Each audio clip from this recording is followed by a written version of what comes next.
Welcome to Tech Simplified, and my name is Sly Gittins. I'm with Michelle Poss. She is an outstanding lady that you want to hear her story, so you need to stay locked in to this whole audio. If you're watching on YouTube, make sure you like and subscribe. If you on the podcast, make sure you share it with a friend. Anyway, let's get right into it. Michelle, can you please share about how you got started in the tech and what you're doing now? And I also know you just recently started a company. So please share a little bit about what does your company do and what does it offer to its customer, to your customer. Thank you, Sly. I'm very excited to be here, and I appreciate the opportunity to share with your audience some of my background and what I'm doing now, and kind of things I've learned along the way. So my career started in high tech in a software reseller, actually, right out of college. And I was in inside sales and quickly realized that was not my gift. So I pivoted to channel marketing, and I actually tried a whole bunch of different marketing roles throughout my career in high tech. I was in product marketing. I was part of launching new products.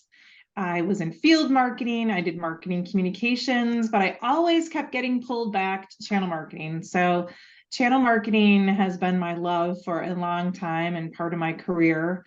After many years of leading global channel marketing teams, I currently I'm in development of my marketing consulting firm called Pause Marketing Solutions.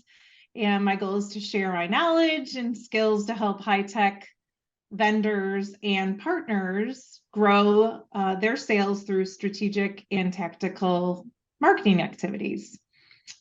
I've done some projects already this year where I've helped a channel sales team roll out a campaign to their partners. I've revamped a channel marketing team and developed strategies for going after new partner types.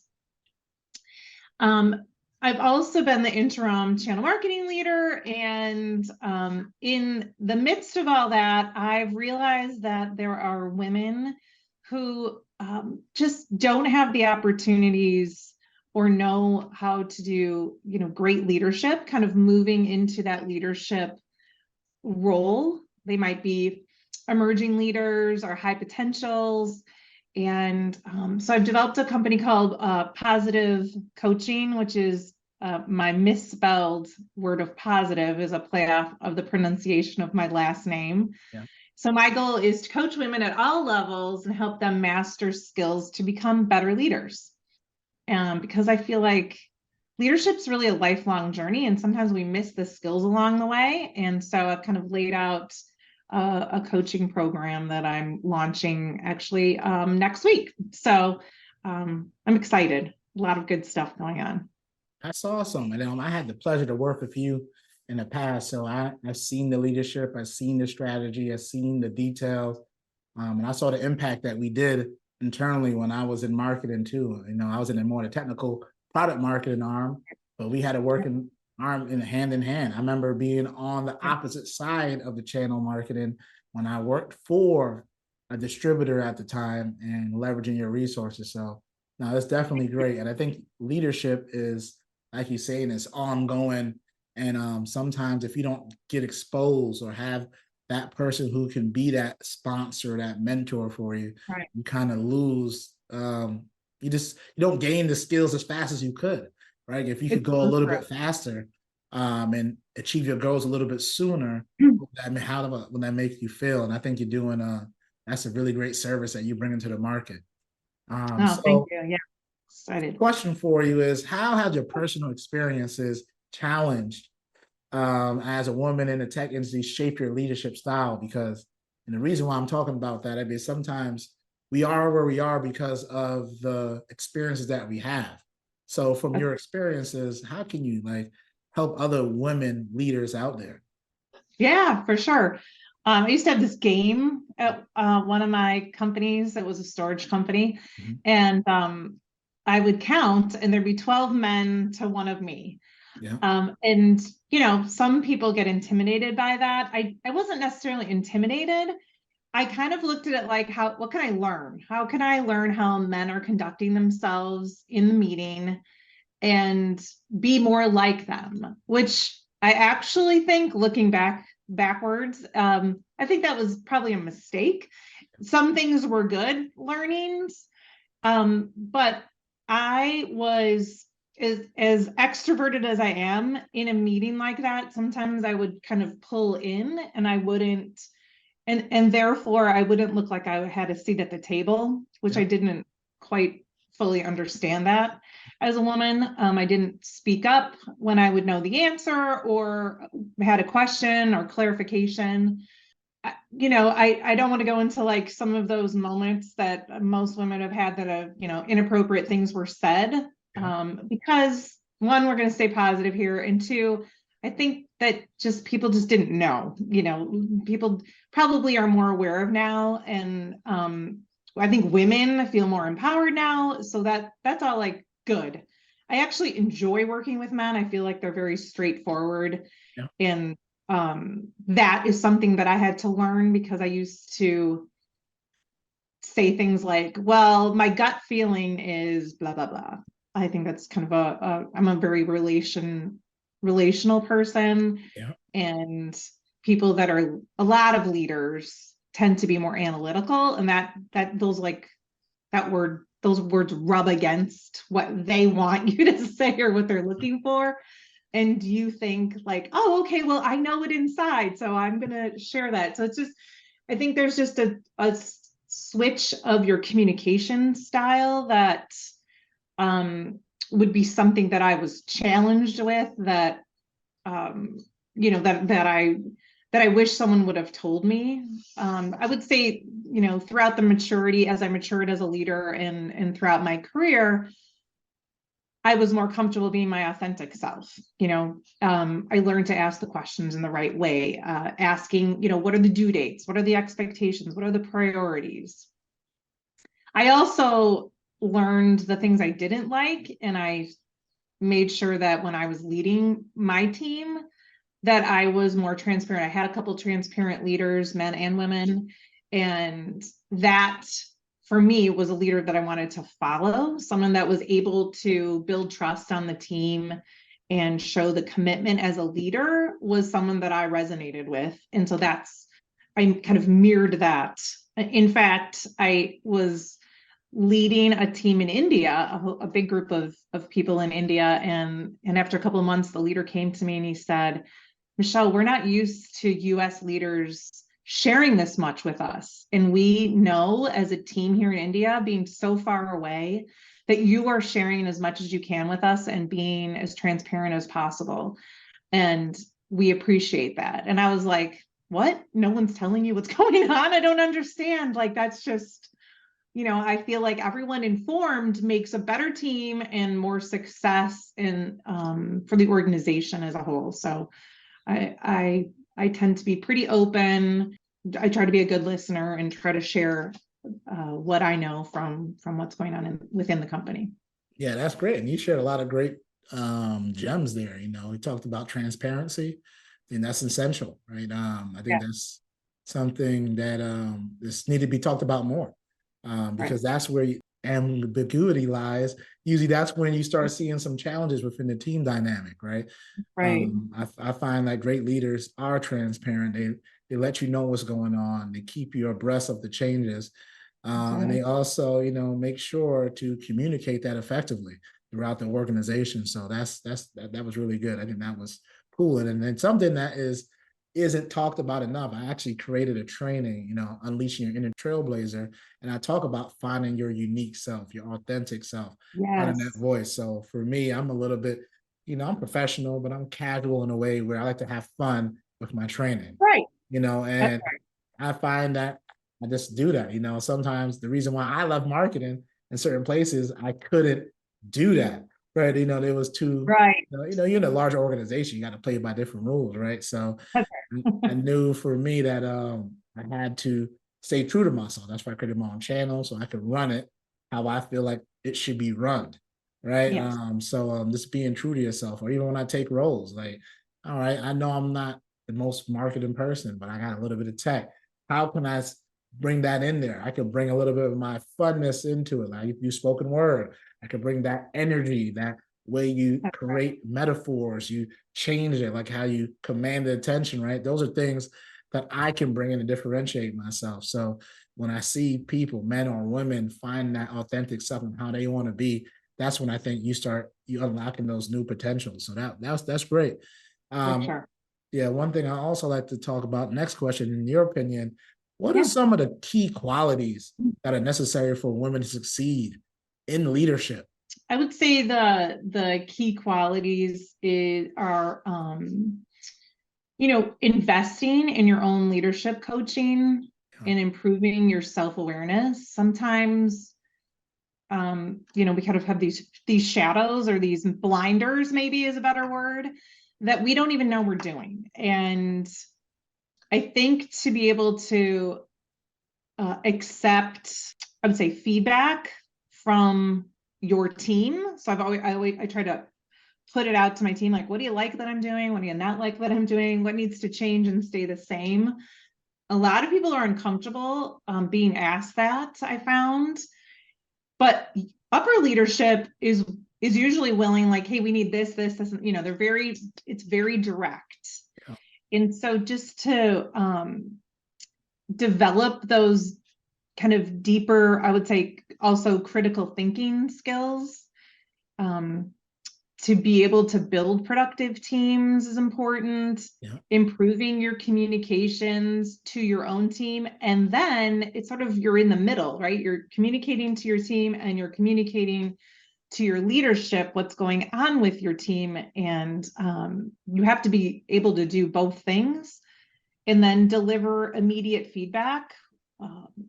Is also critical, because if you wait, things just fester sometimes and then they blow up and they get bigger and bigger like a snowball.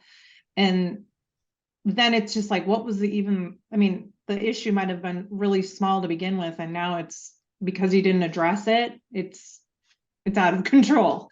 Um, I also really enjoy working cross-functionally, because there's kind of, just like you and I having conversation, we're getting sort of like nuggets and information back and forth.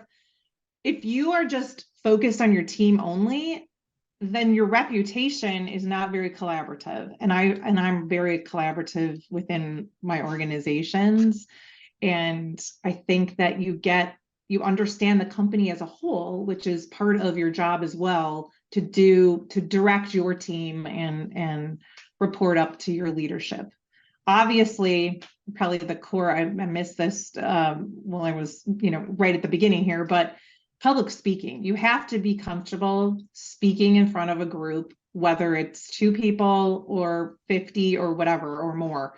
You have to feel comfortable with what you're saying to get people to follow you and understand the direction they're supposed to go. So, yeah. yeah. No, that's great. Communication is key, man. Oral and written communication. I found, like, sometimes I got the gift of gab, but if you can articulate that in an email, then it's not going to you're not going to be able to get what you want, your point across, right? So Right. and whatever you can to invest in to get deeper in communication and That's really right. understanding the cultural difference. Yes. Maybe, because now the world is starting to be, it's a global world we play in. I That's work with right. people, you said, from India, I work with people from Yeah, Brazil, that's right. Canada. It doesn't even matter. Like, I got to know that, Mhm. in Canada, it was just recently their Thanksgiving, right? So, how Right. does that feel? They offline, maybe that affects deadlines. Do I need to take that into consideration? Mhm. You don't know, but again, that goes into culture and wanting to learn and Yeah. being open for feedback, right? I find is kind of Yeah. necessary that you need to do, right? Because Yep. like you said, in that cross functional, I think integration and is important, because that's how you learn. How do you make it easy for Right. people to provide? Hey, Slide, this is what we're doing, and this is why we're doing it, and then having Mm, a conversation. I think, and I think that's something that it took me a bit to learn myself. Is I had the uncomfortable conversations. Like, I took on a new account, and I told them, like, we got some discrepancies at leadership in terms of what the actual plan is.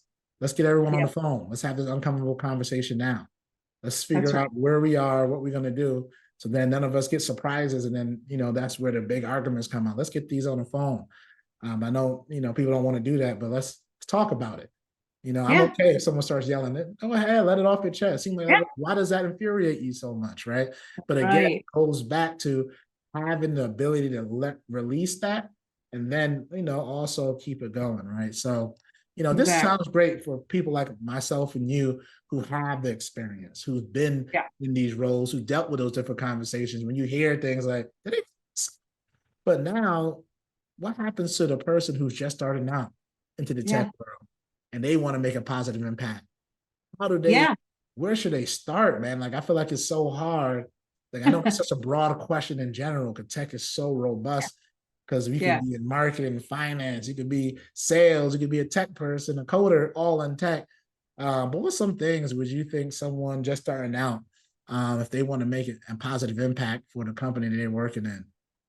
Yeah, I would say, as I was coaching and mentoring, um, early in career employees on my own team, one of the things that I would coach them is, ask me questions. Yeah. I don't know where you are at, or if you have questions about the work that I've asked you to do, or if you have too much. A lot of people are uncomfortable pushing back and saying, I have all these things you've asked me to do, and either I don't know how to do it or I have too many things, because they see that as weakness. And I would say a leader hears that when you push back and say, which things are my priority because I have, too many things, is we hear that as, okay, they know their limitations. They're maturing. They want to do a good job. We don't hear it like, oh, they can't handle it. Yeah.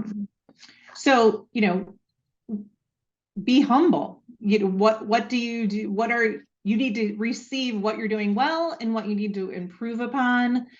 High tech moves really fast. So Right. other industries, I've known people who have worked in other industries and then they come to high tech and they're like, oh my God. And I would say one thing that I learned over the years is you don't have to know every little bit about the product, especially in channel marketing. As I'll give that as my preempt to my answer here.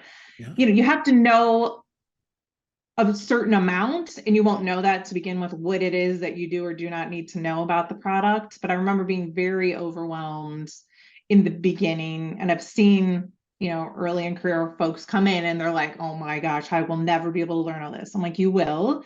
You need to know a certain amount to be able to market it, and you need to be open enough to go meet with like someone cross-functionally that may be able to give it to you in layman's terms, or small chunks. You may need to meet people multiple times. You need to study it kind of on your own. But that also helps from a customer point of view. Like, if we can't as employees figure it out, how is our customer feeling? And maybe we need to, that's something it's always welcome, is like, oh, I don't think we're making this clear for customers either if I'm as an employee can't figure it out. So I've used that too to help our training team and our HR team and different and the sales team to help make the messages clearer as well. Just participating, finding a mentor or an outside coaching program of how to be the best self into the company. Make it known what you want and what you think you're good at, and then have humility. Again, I'm just going to say that again, for feedback. What I observed is that a lot of people just aren't humble enough to accept that they're not like perfect at everything. No one expects you to be perfect at everything, and you want to rise to your strengths, and then you also have to be working on things that maybe you're not strong in. But just being open to receive feedback, I think, is extremely helpful to your leadership. Setting goals for yourself, to ask and asking your leader to help you meet them. Yeah. Making sure you're organized. I had someone that was extremely unorganized and had no idea the direction that they wanted to head their career. Well, that's really hard to manage someone, because that isn't my work as the leader to do for you. You have to sort of like do that for yourself.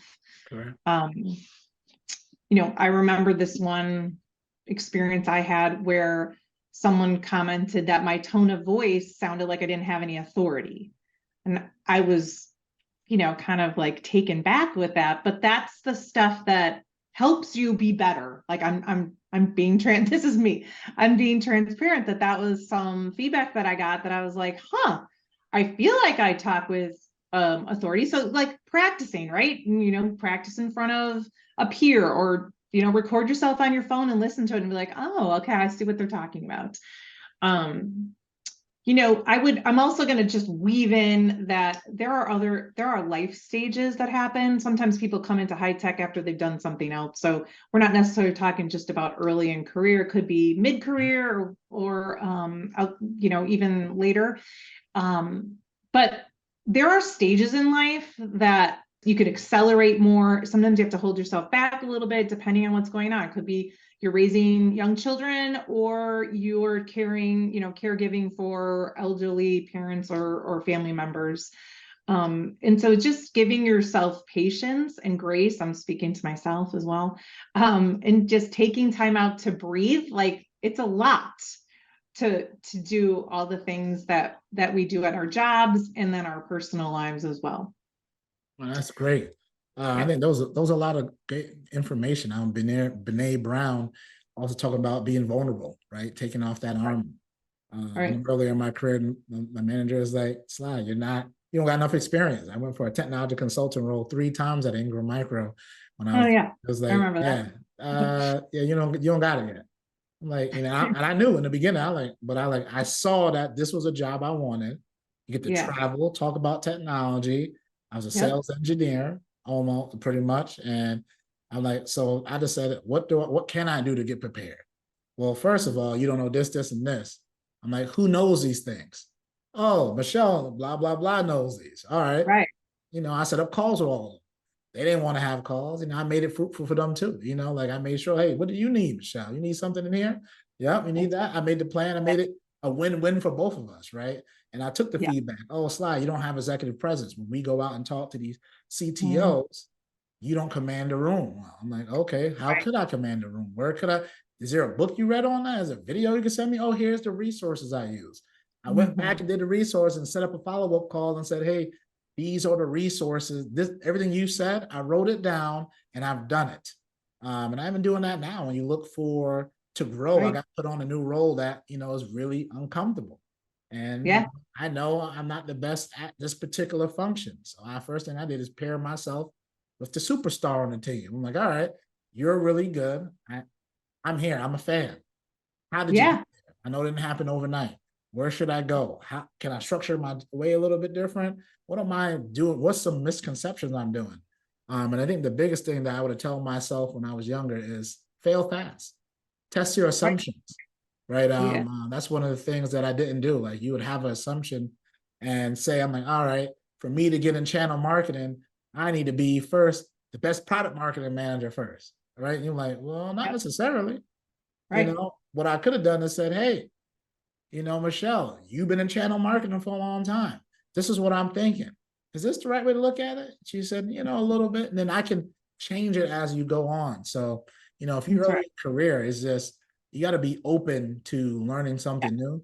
You got to be open that, like I remember when I first came out, I thought I was supposed to make $100,000. So I came out, I'm like $15 an hour. What did I do wrong? I was like, was it the school? Did I not try hard? Did I negotiate? There's so many things I could have done better, like to change that. And also I had unrealistic expectation. I should have tested that assumption, right? I should find a different way. And I had to realize if you're in a certain market, you ain't going to command that anyway. I'm in Buffalo, New York. The chance of you making that out of college, probably not. Maybe if I would have graduated and stayed in New York City or went to San Fran, Boston, Chicago, I probably could get closer to that number when you get out, but not in a smaller market like a Buffalo market, right? Or at least I had to build the right network to do that. But again, these are things you had to test out with unrealistic expectations. Like I get that all the time. Sylvester, how do you make X amount of dollars, I'm assuming, and you don't know this? I'm like, because I don't need that for my role now. Like I don't need that right now. I'm not saying you won't need it, right? But what other skills do I have? You keep focusing on what you don't have. right? It is, That's right. you're not seeing the roles are more dynamic than they are. Like anyone Yes. can read the manual, anyone can do a role, but do you know how to do that interfacing? Do you have that executive presence? Can you communicate? How do you feel underneath pressure? Like I did sales, I did tech, I did marketing. I try to learn Right. the business holistically. I even sit with one of my good friends who's an accountant. He just taught me some different trade terms and stuff like that, so I can understand it from the business perspective. That's I right. started speaking with my biz apps, my operational specialists. How does the business actually function versus just the technology that I'm selling or implementing? What's really happening there? Like what's behind the Right. scenes making the magic work? But again, it took me some time to have those difficult conversations to realize, all right, yeah, Sly, you could make a good YouTube video. That don't mean you could create and run a director of product marketing for a company. I'm sitting over there, yeah, I got this crazy video. So what you gonna do for the strategy? I got these Uh, video strategies. What about your product marketing documents? How does that integrate? How do you integrate with channel? How do you integrate with demand generation? Why you keep talking about YouTube? That's just a conduit. It's not That's a right. strategy, Mhm. right? And I That's had right. to realize, like, yeah, I ain't ready for this yet. I got to go back to the lab. Got to go figure that out, right? I had to build those networking skills. But again, I think you said a lot of great things. I just wanted to add on there that No, it's awesome. if Yeah, you I agree. early on, even if you're middle career, like I'm making a switch now, and from a strictly technologist to executive leader. So I had to get an executive coach. I got a strength coach. If everyone want to take the Clifton strength test, really good one to take. I got therapists. You got to figure out how to get the mind right because I got a That's small right. family. Yep. You got to also ask yourself, what are you willing to sacrifice? Like I got guys who work Right. all day long and don't see their kids. I could never do that. That's not for And me. If that's what it takes, some people listen, choose that. Yeah. but that's for Yeah. me. But That's right. You have listen, to I know define. yourself. And you're making really good points of, I just was speaking with somebody this week about, we think of sometimes academic tutors Yeah. as, we're less than, except if you're an athlete, all the athletes have coaches, right? Correct. Even Olympic athletes have strength coaches. And now it's really big to have, sports psychologists that are working with the teams. And your mind, you mentioned therapists, right? We need all this help just to be a functioning adult now. Correct. And so if you have, if there's something that you feel you don't know or you want to know, absolutely, like reach out. There are plenty of resources, people willing to help, programs that you can participate in. There's a lot there, but you're right. I think the core of this is, being humble. I guess I'm just going to keep using humble enough to know that, oh, I can't be an executive. I went on medical leave a long time ago, Yeah. and I came back, and the guy that was covering for me in my job was like, okay, I think I deserve your job now. I was covering it for the last 6 weeks. And I was like, well, what will I do? He's like, I don't know, but I think that I'm ready for your job. And I was like, that's not how it It works. works. Oh yeah, I had same thing. A guy was like, I was a technology consultant. I know more VMware than you. I'm like, that's great. It's a new role open up. Want me to show how to prepare for the interview? I don't need your help to prepare for the interview. I'm like, you're not in the role yet. And it seems like you're not. I talked to the manager. You ain't in the top candidacy guy. I'm like, what you doing right here? It ain't gonna work in this role, dude.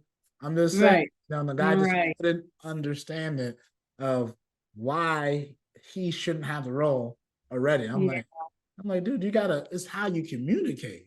So then Right. that guy Right. ended up doing Right. something silly and get fired anyway. I'm like, dude, this dude's so Oh, smart that he wasn't smart enough to understand his uh, own weaknesses. And again, yeah. are you willing to look in the mirror? Are you Right. willing to be That's open to right. yourself? Like I know myself. I realized I'm not gonna be a service engineer. Like I'm not implementing, Yeah. finding all those.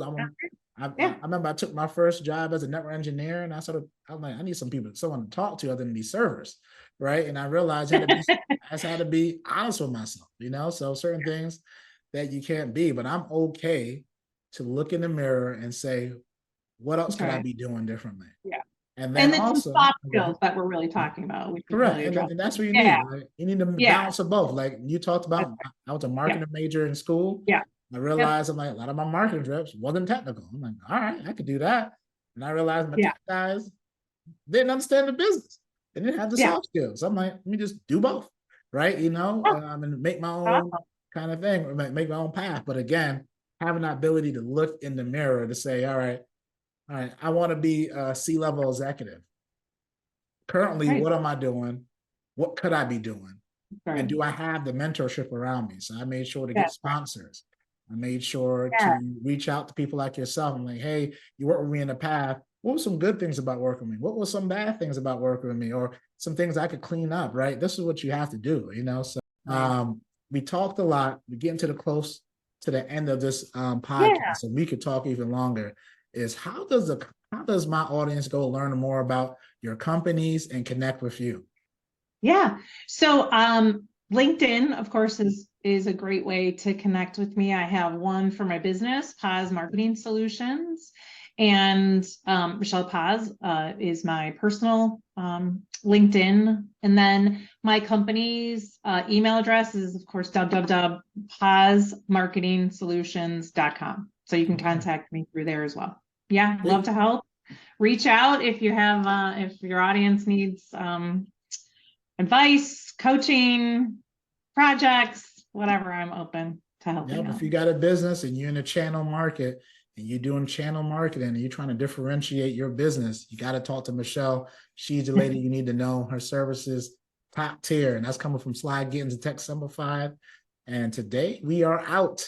Peace.